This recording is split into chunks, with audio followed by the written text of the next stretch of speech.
Right, hello everybody. You probably think I'm doing an Aerosmith video because I have an Aerosmith wall behind me with Aerosmith books, or behind me somewhere there too. I'm not. I just finally got 9 Lives on vinyl. It's over there. There it is. So I can put up a full Aerosmith wall, so I did. Because I love Aerosmith. They're my favorite band. All right, today we're going to talk about budgeting and why I'm doing all this.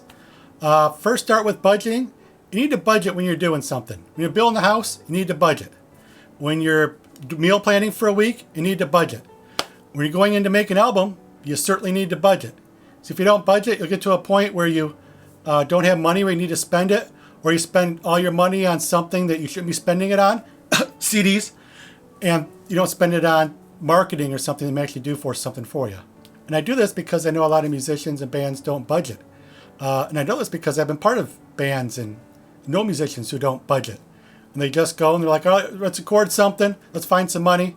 All right, we're halfway through. We have to stop. So we have no money. All right, let's do something else. We have no money. So before I took my shot, the first thing I did was I budgeted. First thing I did was I kind of tried to figure out what it would cost me to do all this. So I went and I knew my biggest expense would probably be mixing and mastering. So I contacted a couple different people who do mixing and mastering. And I'll say some of them are great. Some of them I plan on sending the single to and see who does the best job so they get the album. Some people found it strange that I was reaching out before all the songs were done and I was trying to budget. When I explained to some people that I was going to send a single to a couple different people and then the person who did the best job got the album, they didn't understand why I just didn't pick them because of course they're great. And then of course you have the people out there who say they mix, rock albums, and you go to their website and all it is, there's a pop song, there's a rap song, there's no rock and roll anywhere. Other people actually had, I went to their websites and they had examples that sounded good. But then when I looked into it, they would mix 6 stems, which is basically 6 tracks. I can mix 6 tracks. I want somebody who can mix 30 tracks, 40 tracks. I need somebody who can mix strings, live brass, a bunch of vocals. So the first thing I did was I looked into mixing and mastering, kind of figure out my budget there. Then I looked into what I'm going to need for additional musicians because I'm going to need live brass, I'm going to need live strings, bring in some other people I know to play on the album as well, sing background. So I need to budget that in as well. The next big expense is going to be marketing. So I reached out to a couple Spotify pushers, which we'll get into more of that in a minute. Looked into what it's going to be for a website, what it's going to be to put an electronic press kit together and get that sent out to all the different radio stations or reviewers to try to get my name out there. So once I came up with my budget, I added 20% because I knew it cost 20% more. And I looked at the number, which I'm not going to tell you the number. Went and talked to my wife, and she said, I don't know. And I said, it's the one shot. And she's like, all right. And I said, anything that I'll make on this, is going to go back and pay back that budget. She said, all right, go for it. So I put that budget aside, and that's why I have to make the album. I'm also going to be buying some gear I budgeted in. But a lot of that gear I'll be selling as well, like my Strymon Iridium pedals, some microphones I'll be buying, and I'll be selling when I'm done. And I'll take a little bit of loss on them, but it'll cost far less than going to a studio and using all their gear. So why am I doing all this? Of course, the simple answer is marketing. You need to market so people know who you are. But the main reason I'm doing all this is when I was reaching out to Spotify pushers, I reached out to one in particular. I heard the guy on the Working Songwriter podcast, who's the head of one of the Spotify pushers. I'm sure I'll put it up there now. I forget what the name of it is. So I reached out to him, wrote a nice email saying, hey, I'm looking to put out an album next year. Just want to know what you need for that. They wrote back. It's a very nice email. And they basically said, when it's time, what you need to do is when the album's done, you need to send us a single. We'll look into your single. We'll look into your marketing. We'll look into your social media. And we'll decide if you're someone we would like to work with. And no matter how nice you write that email, and they wrote it very nice, it still comes across a little bit like we have to determine if you're worthy to give us money. And I looked at my social media profile, and I'm not very active on social media. Like I have a personal Facebook account. I post once every 3 months on there. And honestly, social media is something I'm not very fond of. But looking at the pure nonsense social media pages, be it Facebook, I didn't even have an Instagram at the time. I was like, boy, if anybody looks at this, they're not going to think we're anybody. So I thought to myself, what would the bands that I like do that I would like to see? And I thought, it'd be great if the bands that I like would, kind of document the making of an album, kind of talk about the songs, maybe where they come from, maybe give examples of different albums or different songs that they're influenced by for these songs. And I thought, why can't I do that? So that's what this is. This is an attempt to get out there, and so people hear pure nonsense. And when I put the album out, Maybe people see the band name out there and they'll think to themselves, I've seen that name somewhere before. Maybe I'll check out the album. This is also a way to show that Spotify pushers out there that I am worthy. Maybe you can take my money to push my songs. I've already probably put out the video since I'm doing this once a week now. That way I can have some more free time to watch movies, play Nintendo, read books. Because I do this at night after my daughter goes to sleep, and I'm tired. You try chasing around a 5-year-old all day long. You get tired. And I'm excited to show you Scott playing drums, because Scott's an amazing drummer. Excited to show people recording guitars. Excited to show people Rick singing at some point. There are 2 other people in this band, not just me. I know all you ever see is just me. But there are 2 other people. There's a singer and there's a drummer. And they're great. The intention is once this record's done, to get a video made for the single. I already have a concept in mind. And then to send press kits out to reviewers and independent radio stations. Not big radio stations because they'll just delete the email.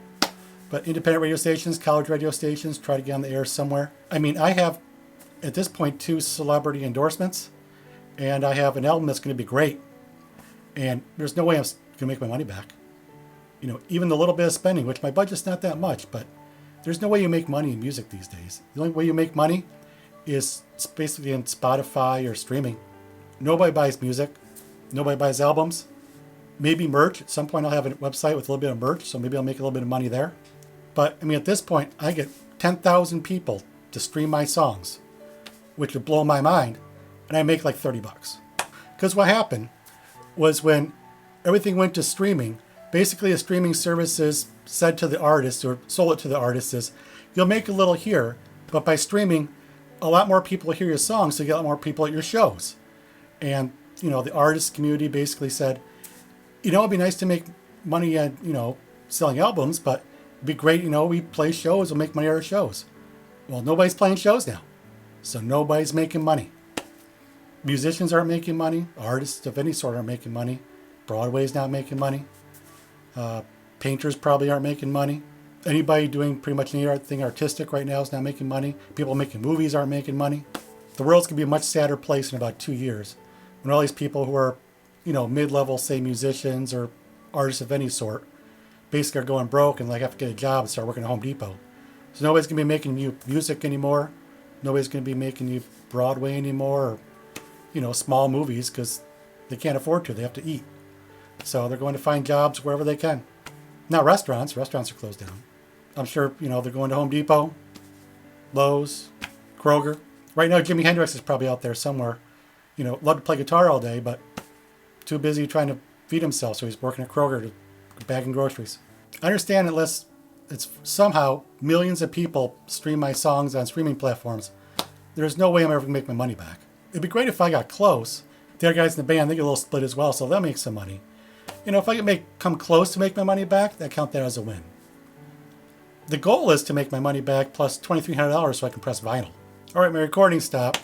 Probably because I still have my Focusrite interface. I have a new interface coming. I have an Evo 8 by Audient, which I'm very excited about. It's got some features I like on it. I'm going to sell this interface I have here, this little Focusrite 2i2, which will cover about half the cost of the Evo. But what's nice with the Evo is I like the features on it, and at some point when this is all done, I can also sell my big Focusrite 18920, which is my big interface. Then you just have the little Evo 8. Be happy with that. If I want to make drums, I'll just do the 4 mics on drums, which is a famous drumming technique, and I think everything else I need with 4 inputs. Plus, I won't have Focusrite anymore because their drivers suck. I know I said this before, but their drivers suck. All right, next video in a week. Who knows what I'm doing? I'll do something. Maybe I'll talk about a great album again. Maybe I'll talk about an album people have actually heard of. Because by far my best viewed video on YouTube is about the Strymon Iridium pedal. Because people buy that pedal. They want to see videos about it. Of course, I have the most dislikes in that video as well. Because, you know, it's not me doing some polished review on the Strymon pedal. But I'm fine with that. I mean, nobody's going to watch this video. It'll be labeled something like budgeting and marketing. Nobody's going to watch a video about music budgeting and marketing. I mean, I would. But I'm like 1 of 10 people in the world, probably. All right, I've talked far longer than you'll probably hear.